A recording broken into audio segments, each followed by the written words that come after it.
Hi, everyone. Welcome to our second talk of today, considering this is our two talk Sunday. I am your host, Noor Kyle. And I am her faithful sidekick, Mushtaq Ali. Looking especially snazzy this evening, by the way. Why, thank you. It's Alka's fault. Yeah.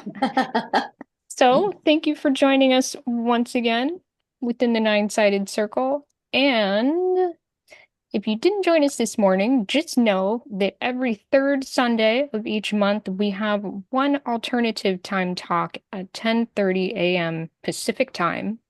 And that's for folks who can't join us now at our usual weekly time at 6:30 p.m. Pacific time. So, some of you have joined us twice today, which is awesome. And for those of you who are watching on recording, welcome. Thank you for joining us as well. I guess we can do a little bit of a spiel, and then we We have, have to do the spiel. Then we have to do the talk. yes. So, thank you for being here. That's one way to show your support. Another way you can show your support is to interact with us on YouTube, which of course means liking our video, perhaps, subscribing to our channel. That's very helpful, and leaving comments, joining the dialogue, whether that's asking questions or offering up thoughtful responses and answers to other people's questions. You can also join our Facebook group. You can join our email list, which I highly recommend because we won't be able to rely on the same social media platforms forever. And that's one way we can stay in touch within reason for the expected future. So, Mushtaq, you also have some news for us. Yes. Um, we have started our annual fund drive. Not fund, but fun. Because it's fun to solicit donations from everybody. Trust me, I do it all the time. And so we are trying to raise a little cash to pay our bills, which come up every year and are annoying as hell. Um, and so when this comes around, because we want to keep the content of this channel as absolutely free as possible and um give away what we have here without a paywall or any of that kind of stuff, we ask those of you who can, who have a little extra that, the price of a cup of coffee, which is what, about $60 these days. Um, whatever to make a donation, either a one-time donation or an ongoing subscription type of donation, which you can do through Ko-fi. Um, Yes. and it is what keeps the lights on and the doors open here so that we can do high quality, weird content that you can't find for free anywhere else on the planet. Yep. And you can find the links to donate again in the description, along with all of our other links. Yeah. So there. There you go, Mushtaq. So, this morning we had an interesting conversation, which we dubbed about the war against sleep. And this is a little bit different this evening, but we are going to be focused on a specific aspect of what we might call the struggle against sleep, and that has to do with the body. And we're going to be talking about a specific approach we can use. In fact, it's basically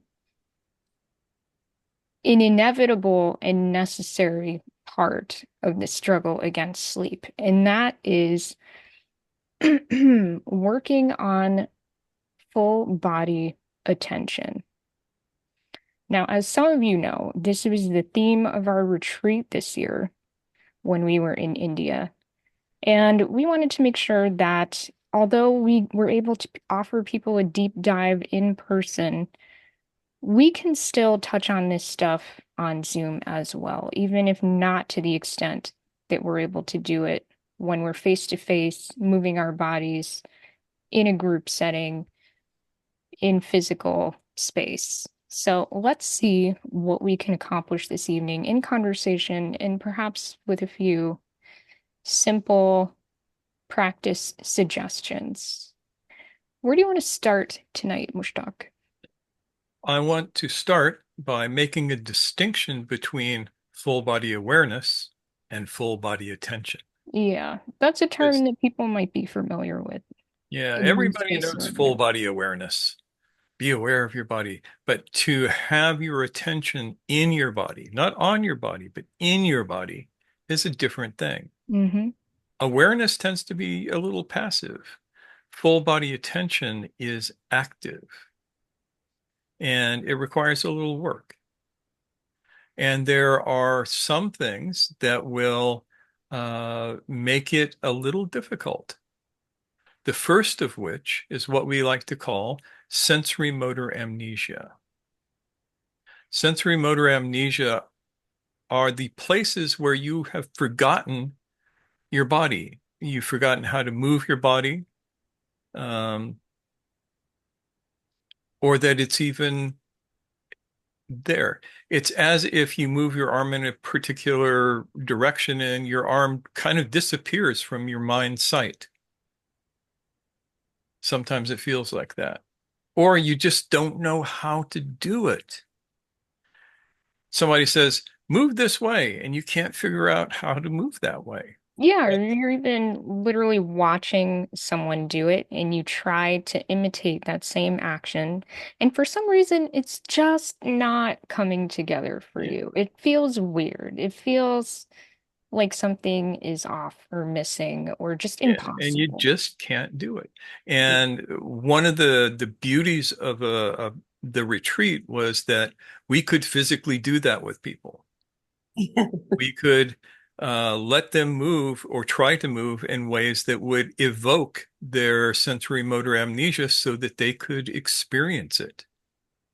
Because most of the time you don't experience it because your body is just channelized into moving in particular ways. You can't notice what you're not aware of. Yeah. And so on the retreat, we use certain things to uh, allow you to discover your full body amnesia or and one of them was a very simple Tai Chi set that anybody can learn in a day. And so we all learned that and we practiced it for the entire week, and people are still practicing it because it's easy and it's fun. And it just gets, it's like fine wine, it gets better with age. And using a stick of about 4 feet long, and being able to move it through space in particular ways that force your neurology to cope with the fact that you don't know how to do this. And then discovering how to do it. And when you discover how to do it, you literally make new pathways in your brain. One of the reasons that we use a tool, which for some reason I don't think Gurdjieff ever did with his dances, but for us, um, using something like a stick allows us to extend our neurology, our mind, the entire length of the stick. And I think by the end of the retreat, everybody had a sense of that, how the stick was actually part of them. And that means that their body schema created the stick in their brain. It created neural pathways that say, my mind goes all the way out to the end of that stick. Yeah, and I think we all experience, if we carry any object all day, you know that feeling when you know you've forgotten something and you feel just a little bit like you're empty-handed or something, something's missing. That object, it's likely has become part of your schema, and if you leave it behind, it feels like something has been left behind physically. And so we did experience that a bit with our sticks. Sometimes, if we forgot it, we might be like, somehow self-cueing a reminder that our stick was missing and that we needed to go get it. And that was part of the exercise. Yeah. So we don't have any sticks for you tonight. You'll have to find your own. Yeah, Alka has hers, but she's the only one. All Alka's of our lucky enough to be sticks, in except India, for yeah. Alkas, are now at Al Martial Arts in Dubai. Hmm. We sent them home with Wael. Yep. We So tried to they will use have them a to, continued life, even though yeah. not all of us were able to take them through, travel security.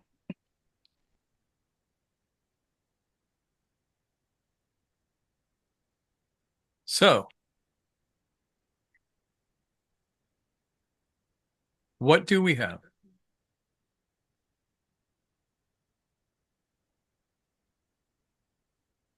We have our body.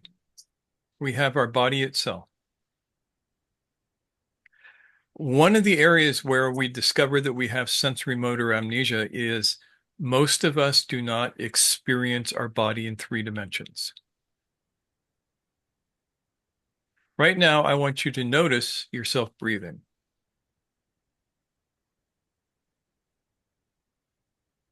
And if you're like most people, your breathing is going to be up here. It's going to be in the frontal plane, and it's going to be on the y-axis going in and out like this. But did you know that your breathing is designed to be in 3 dimensions?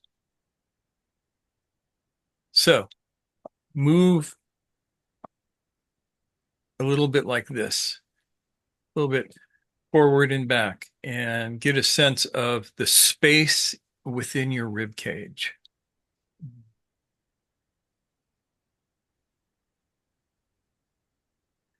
Now, I want you to inhale in such a way that you can feel the breath pushing the front of your chest out. And then exhale. Feel the front of your chest going down. Now, without moving the front of your chest, I want you to inhale in such a way that the sides of your ribs expand out this way and back. So it looks like this. You notice my ribs did not move front. They just moved, and you can't hardly see it because you can't hardly see it. You can see my arms moving out, and that's not me moving my arms out like that. That's my ribs pushing my arms out. And then the hardest one, breathe in by allowing your ribs to move backwards.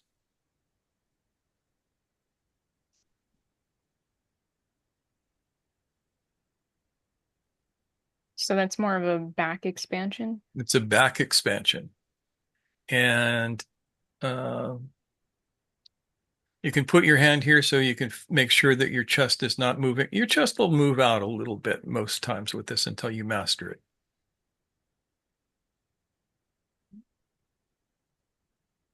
as opposed to,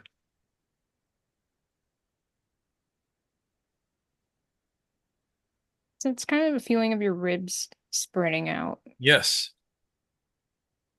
Now that you've found all of those, do all four at once.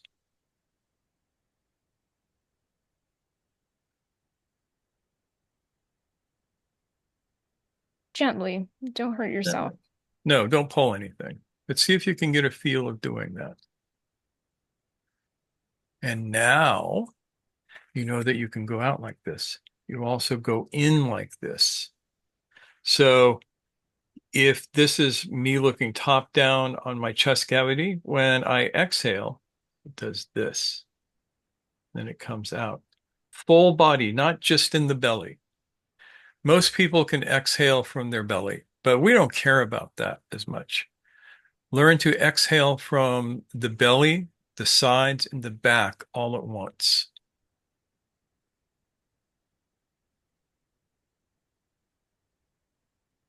Some people might think of the area around you as kind of like a corset of muscles around your trunk, and you can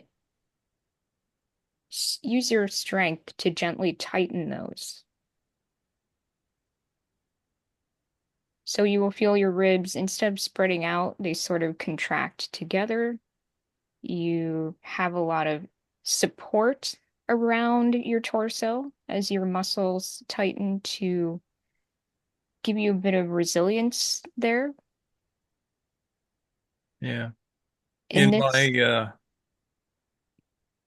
this moves father's every part native of your lungs. Sorry, what was that, Mushtaq? in my father's native language, they call this yiyeklish. That literally means snake's breath Hmm. because a snake is just a big lung. And so if you watch a snake when it's laying on the ground, it breathes like this. The whole body expands and then it contracts. Whole body expands and then it contracts. So breathe like a snake.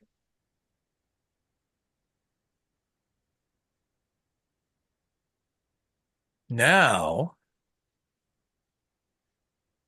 put your awareness, put your attention on your diaphragm. So when you exhale,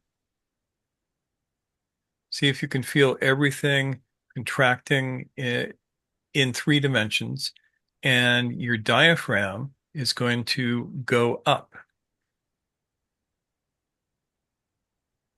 That'll make your chest expand just a little bit because you're pushing air out. And then when you let the air come in, let the body expand in 3 dimensions and the diaphragm drop.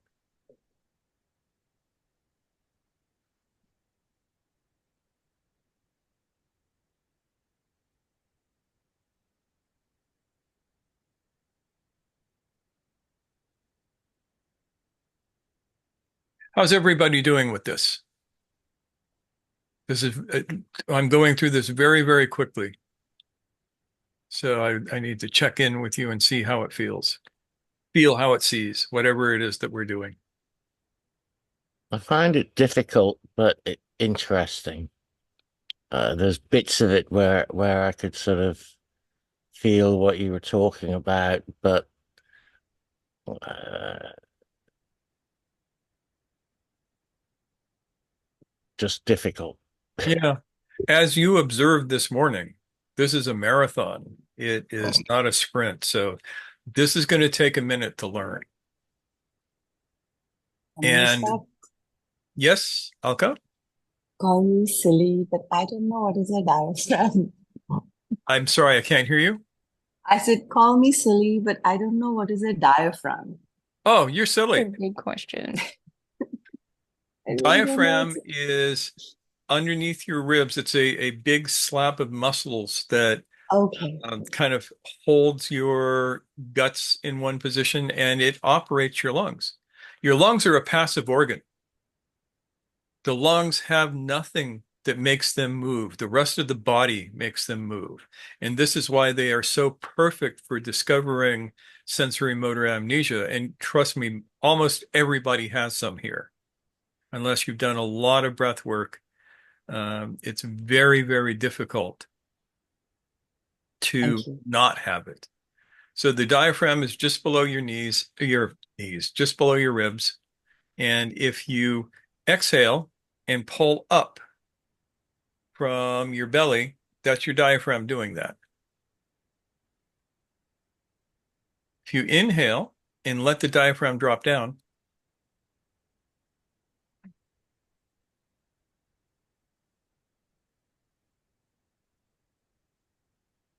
and if you really want to know how to do this, you should come to our next retreat. I'd start doing the commercials for it now, even though we don't know when it is or where it is, because this is the kind of stuff that we really work on there. Yeah, so Cherie has, I'm sure, some help to offer. Yes. Cherie, where are you? So if you want to actually, we're talking about feeling, and you just bend yourself over a little bit, slide your fingers underneath your lower ribs and cough. And your diaphragm is the dome that separates your lower and upper halves. So that dome pulls up and down to pull air in and push air out. That's that muscle. So you can feel tender spots if you've got trigger points in there. But if you bend over and just breathe against your fingertips that are inside, you can feel, wow, there's some parts that don't move, some parts that might have a trigger point, which is a very hyperactive point of contraction in that muscle fiber, and you can feel it. So we're talking about feeling inside the body. Use your hands to feel yourself breathing against your fingers there. That might be helpful to understand why that muscle is so important. Yeah. Cherie was amazing at the retreat. By the end of it, I was feeling like we should have put her on staff because she was able to help a whole lot of people access parts of themselves that maybe they hadn't felt in years. So you took off so quick, I never got a chance to thank you for all of the work you did. Mhm. So thank you for all of the work you did. It was a pleasure because part of my practice in that retreat was noticing someone's expression, the body language. Something was telling me that I had to either ask, do you need some help? Or back away, let them discover it and let them ask me. So that was really important practice too, because when I have so many skills, I can overservice and forget that that person has to ask me if they want some help. Sometimes being too empathic, you think that you have to answer every signal that's going out, but that is not the case. So, it was a very good thing for me to experience. And some people are blessed with other skills that I also enjoyed too. So I wasn't the only one. It was actually a real good blend of beginner and those who've had some training, and actually seeing us all as human beings with little gaps in our experience of something and helping each other. So at the beginning, I kept forgetting my stick. And Kay would say, "Where's your stick?"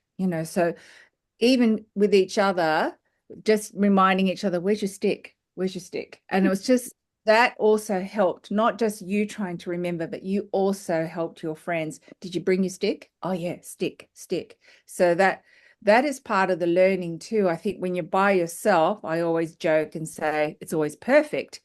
But when with other people, there was this interaction that I really liked that supported each other. Yeah. So Excellent. how did Thanks. the rest of you do with that exercise? Anybody get anything? Are Os- you Yeah, there still was breathing? Osama unmuted. Yeah. yeah, still breathing, still here. Um the the back one is definitely, that's where I feel the challenge is, or more attention needs to go there. Um I remember a couple of weeks ago I saw a video randomly on YouTube of somebody breathing, kind of like what you just shared. Um and he had his shirt off and you can see the entire, like, all the muscles that are moving, and I'm like, yo, that's definitely not how I breathe, like, for sure. um so it's the attention. um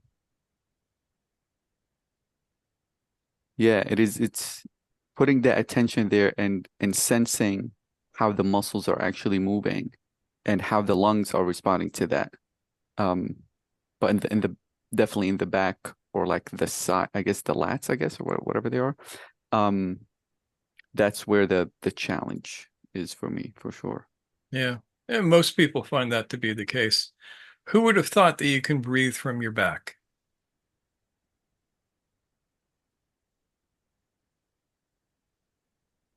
Anyone else with some interesting Yeah. observation? Mr. Keem, you're unmuted. Would you like to share something? Yeah, I think I same with the with Osama. The back one is challenging because I didn't know that you can do that. Yeah, and another thing that I realized that if you try to breathe in three dimension, it's like you have to put attention to what you're doing. You really have to be aware of how you move the muscle. So it's like bringing the attention to the body. So that's what I feel. Yeah, and that is exactly the point of the exercise. You have to bring your attention to this. Thanks. Now, the other thing you have to do is get your attention out into your extremities. And one of the best things for doing that is Tai Chi, Before ranging we your move movement. on, Yes. hold that thought on Tai Chi. Shuri and Ian have some stuff to say. Okay, lay it on us. Just a quick tip. If you can go back to back with someone and you try and breathe into those lower lobes in your back and you try and feel each other. I do this exercise in class. That's really helpful to actually feel someone else breathing, helps you try and do what I call directed breathing. And the other thing is if you're solo and you haven't got a buddy you can do that with, because one of the things I say, it's a bit creepy to hug someone face on. So that's why we go back to back. So especially if you've got a room full of strangers, you think, I'm not doing that. So back to back is a really good one, just to even touch another human. But if you're solo, put your back against the wall, sit up nice and straight. You can do this on a chair. You can do this seated on the floor. But when your back, your shoulders, and the back of your head are touching the wall, so this is your postural thing as well, Mushtaq, being able to sense where your head is over your whole body and then breathe and feel the contact, what comes back onto the wall. That's also very useful because then you can feel what's not touching the wall. Yeah, and she's dead on correct with this. Right now, you can't quite see my chair, but my chair is full body. You know, I can touch it with my head. I feel it with my back, and I was actually using the chair when I was describing the back breath to make sure that I was breathing it correctly because it gives you that tactile feedback. So walls work as well. Thanks, Shuri. Ian. I just quickly wanted to say that I found Noor's analogy of the corset to be actually quite helpful. Yeah, Be able to sort of feel my back a little more. yeah. The muscles that you're activating are called the transverse abdominis, and it is exactly like a corset around your entire belly. It's the deepest level of your core. You start with the rectus abdominis, that's out in front, that's your six pack. Then you have your obliques, inner and outer obliques, which go in two different directions and allow you to do all of this kind of stuff. And then you have the transverse abdominis, and that is what actually protects your spine Yeah. from a lot of damage.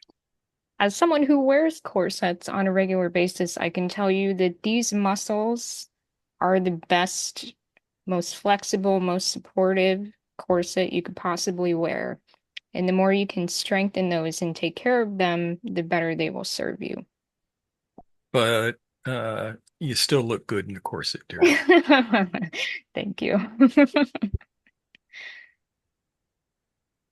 And her corset, of course, is medicinal. It's Yeah. literally a medical corset. It just Yep. looks like something out of the 19th century. Styled very beautifully, but made for a specific purpose. Yep.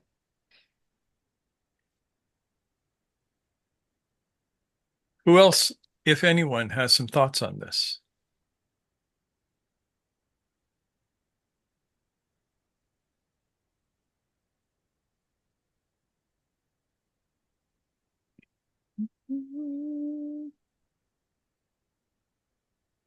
I think we are okay to No, move on. Whitney just Oh, Whitney unmuted. Hello, Whitney. Thank you. Sorry about that.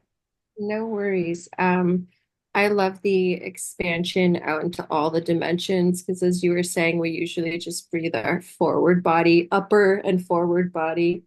That expansion in all the dimensions just feels completely different. Um, I had a teacher who was doing breath work who would call it terra incognita, all of this land that you have no idea. Yeah. Even your own body, you have no idea where it is. And so that was my first exploration into that unknown land. And it was honestly felt crazy. And I know there's still more in there that I'm not aware of still, but it's a nice thing to start to explore. Yeah. One of these days, we'll put a stick in your hand and let you find some of those places. Just a few more. Yep. Thanks, Whitney. Yeah, that's a good phrase. It really is terra incognita, unknown territory. And we are living with that unknownness. This is our own body we're talking about, which seems like a bizarre thought, but when we're moving in the same repetitive ways day after day, moment after moment, that's exactly what happens. We start to become unfamiliar with parts of our body. And this is a process of reacquainting ourselves with what our body is capable of. Yes. And it is a way of de-aging. Mm, yeah, yeah, When you get old, your body becomes more and more limited. And so you watch old people walking down the street and they shuffle and their movements are small, their bodies are pulled in because it feels dangerous for them. And they've gotten the habit of guarding themselves as they move. And they lose more and more and more of their range of motion. yeah. We all experience this when we're in pain. Our Yeah. body deliberately gives us a sense of needing to hold back from using whatever part of our body hurts to be protective of it. But when we build that into a habitual state, even when there is no pain or when we're simply afraid of experiencing pain that we have not experienced yet, that leads us to develop limited this limited way of moving through the world. So you were going to mention Tai Chi, Mushtaq. Let's talk about that. Okay. So good Tai Chi is based in your breath. My first Tai Chi teacher said to me, if you did this form correctly, you would never have to breathe from start to finish. The form would breathe you. And damned if he wasn't right. But you can do that with almost anything once you learn how. The essential thing is to be able to have a way to move in a way that will allow you to sense your body. So, everybody try this. Put your arm out, a little bit out this way. Let's do it. Let's do it. And now, turn your palm up from down. So here my palm is down. Where am I? There. My palm is There down. you go. And I'm going to turn it up. I'm going to rotate it up until it's as if I am holding something in my hand. Now I'm going to take my elbow and I'm going to bend it in across my body and bring it out. And I want you to notice when you do this where the catches are. Most of you will not be able to move your elbow to your center line, let alone past it. So you can move it past it once you get this whole area opened up. Do not force this. So here I am, and I bring it across and out. Now do it slower. Feel every little bit as it comes across, and the elbow crosses your center line first. I don't know if you can see this. It moves that way. That's hard to do up that high. I may have to do it up that high longer. if you practice this movement on both sides, you'll begin to find areas of center of amnesia within your body. Very simple movement. Once you get the sense of the movement, include your breath in it. So I'm here, my palm is down. I begin my exhale. Move it across my body. Okay, palm is up. And then I extend out and rotate it down. I am rotating as many joints as I can doing this.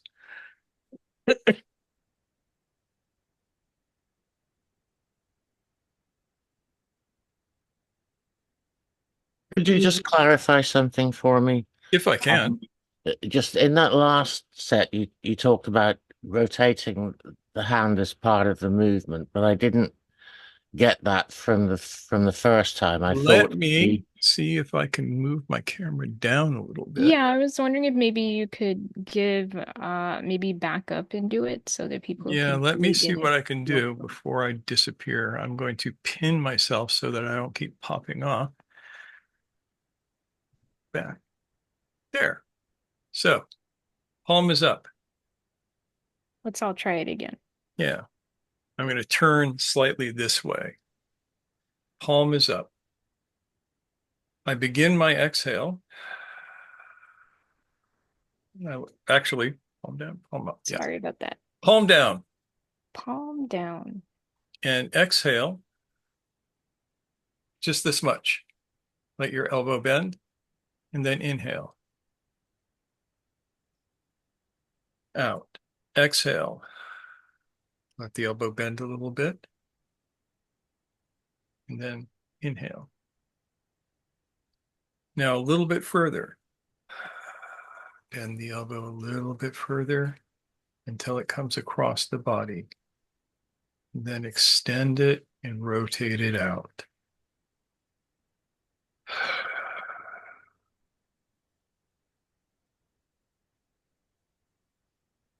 You don't have to do this perfectly.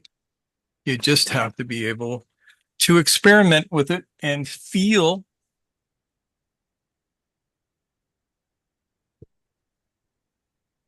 I got a little explanation for that. Yes, please. Okay, so we all do things, work in front And of our just a body. second, let me unpin myself so we can see you talking. Go ahead. So this is a little explanation about what is happening is that when your palms are down, this is internal rotation of the shoulder. This is external rotation of the shoulder. So all the muscles that are involved with pulling in, they get tighter. So our capacity to actually rotate the shoulder out is restricted because of the tension in our chest and internal rotation of the shoulder muscles. What she said. Yeah, so trying to externally rotate, the upper arm is actually trying to rotate out, but when we've got our palm down, that's already internal rotation. That's why we find it easy because we do all our work this way. So when we're trying to turn our palms into external rotation, that's why it's restricted by the muscles in the front of the chest. Yeah, what she said. And it's true, we rarely do this anymore. You know when you do that? When you're holding a stick back like this. You have to be able to externally rotate.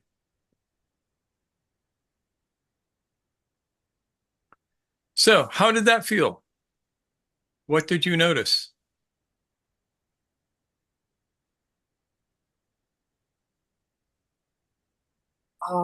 I noticed there were portions of my shoulders that I believe I've never moved. So it was phenomenal. And then I've been having pain in my right arm, which I was never able to reach. But with this movement, it was very interesting. So thank you. Thank you for teaching. It'll become part of my Tai Chi starting Good. now.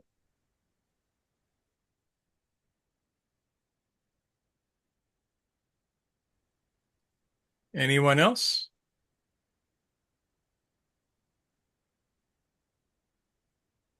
My shoulders feel nice and warm now. Yeah. Little warm up. Yeah.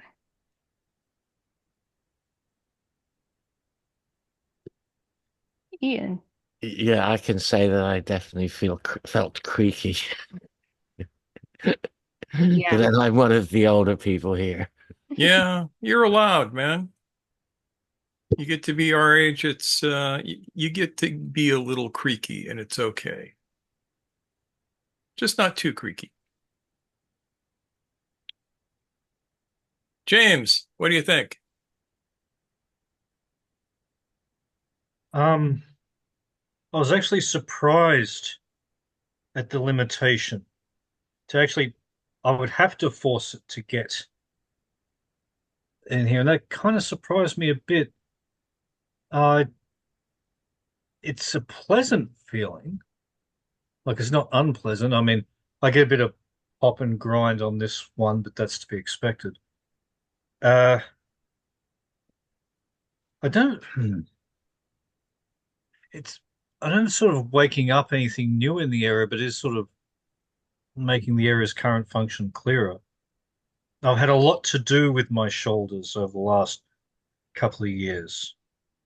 My attention has been on them and in them a lot. But no, I was surprised because I thought that this would just come easier, but it doesn't. Um, that's all I have to say at the moment. Okay. Well, another thing I want to point out is it's worth trying this when you're on your own looking in the mirror and you don't have any clothes on that are going to restrict your movement here. Because so easily we could mistake, the bundling up of my sweatshirt sleeve as a physical limitation on my part, but that may not be the case. And in any event, just getting the body moving, getting the joints rotating and the muscles just, like I said, it feels warmer now. I know that that's going to reduce a bit of the crunchiness that I experience in there. So you may experience that less so as well, Ian, if you spent a little time with it here and there. Yeah, I'm definitely thinking that this is a segment that I will want to review and play around with.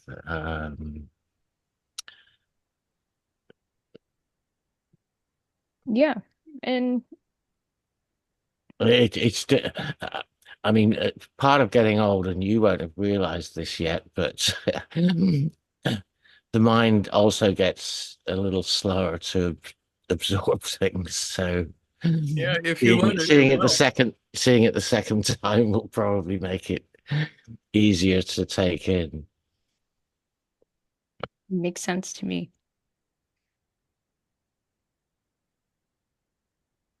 Thanks, Ian. And thank you, James. Mustakim, I see you unmuted again. Would you like to share something? Yeah, I think it's related with what Mustak said about the movement create the breathe. So you don't have to force. I don't have to force my breathing. Like the movement just push the air out, and then when my hand is what you say, go out, and I inhale automatically. So that's what I feel. Yeah. And just as an aside, Mustakim, I first learned to do this movement in Indonesia. First time I ever managed to do it. In Silat. Yeah. So it's Ah, floating around for you there somewhere. yeah. So, thank you, Mustakim. You're talking about allowing the movement to breathe you instead Yes. of forcing the breath to happen as you do the movement.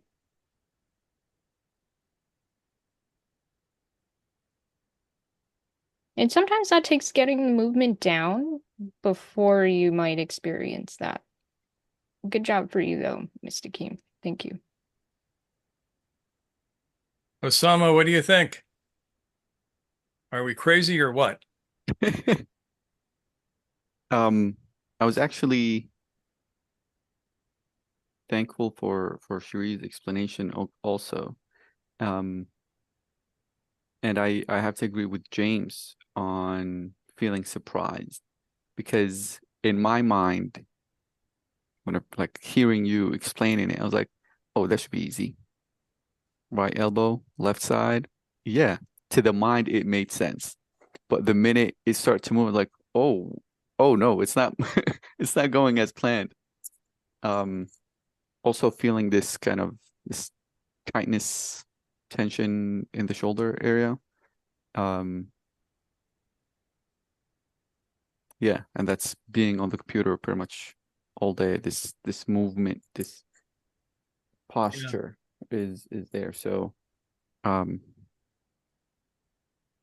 yeah. I mean this whole topic, this whole area is an area that I'm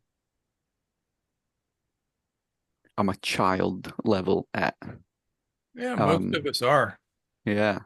Yeah. So it needs definitely more and more attention and time for me to practice for sure. That's a good observation, Osama. And I want to reassure you and others who may be feeling the same way that growth is possible. And much of this comes down to neuroplasticity. Are you familiar with that term? Yeah, so neuroplasticity means that we can teach our brains to incorporate this new information as we both do the exercise, as we think about doing the exercise, as we watch others do the exercise, this or any other, really. And that allows our neurons to rewire in such a way that more access to movement becomes possible. Because not all of this is structural or physical. A good chunk of it has to do with the fact that our bodies just don't understand yet, our brains don't understand yet that we're capable of doing these things. Yeah, I was just going to say I too am child level on this. Totally okay.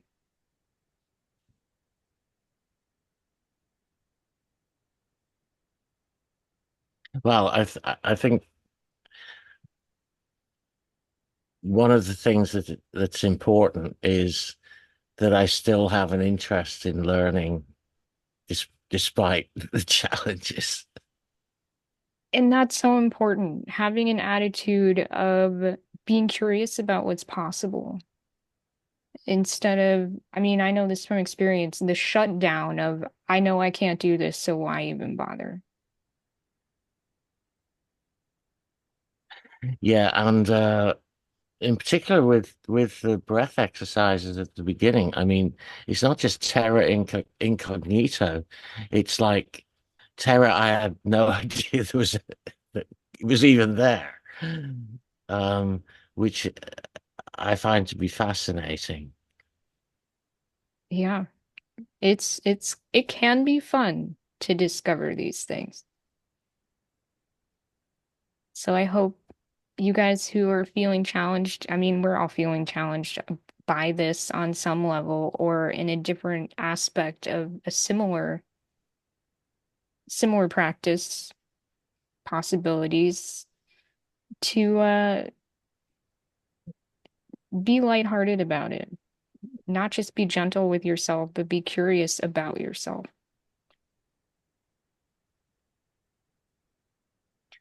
Usha, I That see is really you. good advice. Thank you, Mushtaq. Yeah. Yeah, I wanted to share actually that I felt a little bit like when I was practicing Buddhist movement, that it felt so unnatural and weird at first because I never do this kind of movement. And so, as you said, Noor, at one point it becomes fun because it's so weird and the brain is just like, I don't know, cannot put the dots together at first. And yeah, as Ian said, as long as I keep this wanting to discover something different, I guess I'm on the right track. So thank you for this reminder. And um, yeah, I'm hesitating to go back to this group, but I see how it impacts actually um, my brain, comment on dit ça, pathway.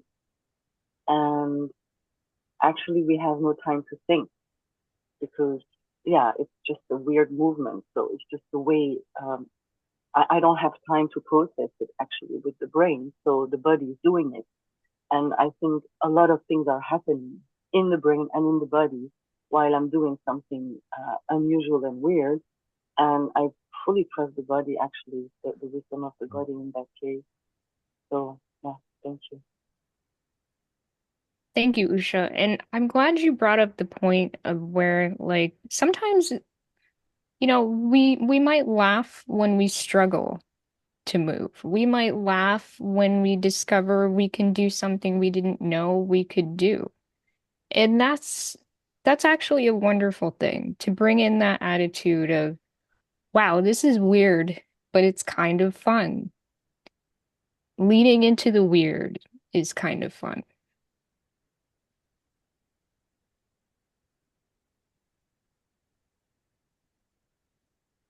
One of the things that came from the retreat was timing, that thin slice of time. And when we take this new work on and think work, work, work, Ken reminded me, my husband, about how he pulled someone up about complaining and said, you're nourishing this particular thing. And it's like, that's what we're doing. We're cultivating and nourishing ourselves to be able to feel more from the inside out. And that is work, but we're nourishing, we're taking care of what we have. We can't get another body. We've got to try and preserve what we've got for as long as we can until we go. So I find that helps me do what is necessary so that I can be functional to the day I die. And Ian, I'm not that young. It's the Zoom algorithm makes me look younger, but I am actually over 60. So that was the other thing that I think the retreat people said to me. I've done nothing special, but I'm nourishing all of the things that are making me challenged because there's a kind of courage that has to be engaged to do something and admit, you know what, I don't know what they're talking about. I don't know what's happening here. I need to really sit with this. And the slower we went down, last night, Kay was staying with me overnight before she went back to Melbourne. And we did the whole Tai Chi routine really slowly without saying a word. And we actually remembered, and we were just grinning from ear to ear. We go, felt really good. You go, what? We finally got over that whole, what is going on? Do we pluck? do we do this? So we're now finding that the purpose of what you're engaging with, what you're instructing us with, which I find there's so much that you throw at us. Sometimes I feel like I'm taking a little bite from a whole banquet of possibility.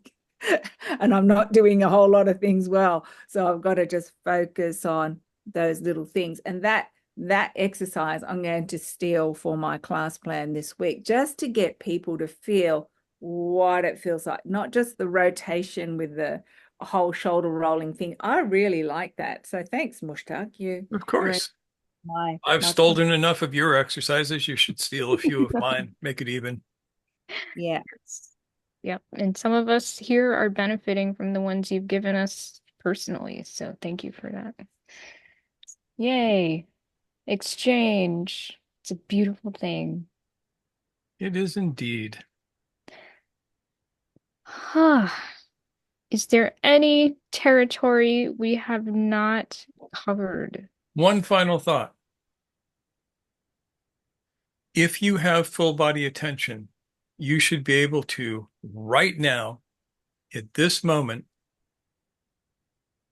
you should be able to put your attention on your whole body, from the bottom of your feet to the top of your head and everything in between. And as I'm talking about this, you're trying to do it.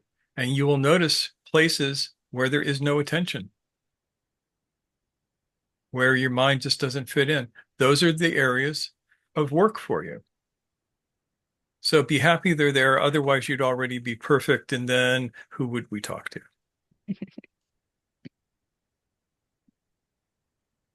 Yes. And we will come back to this subject over and over again, more and more, because it is important. Yeah. And we've talked about why, I mean, people are probably like, okay, but how does this tie into the big picture?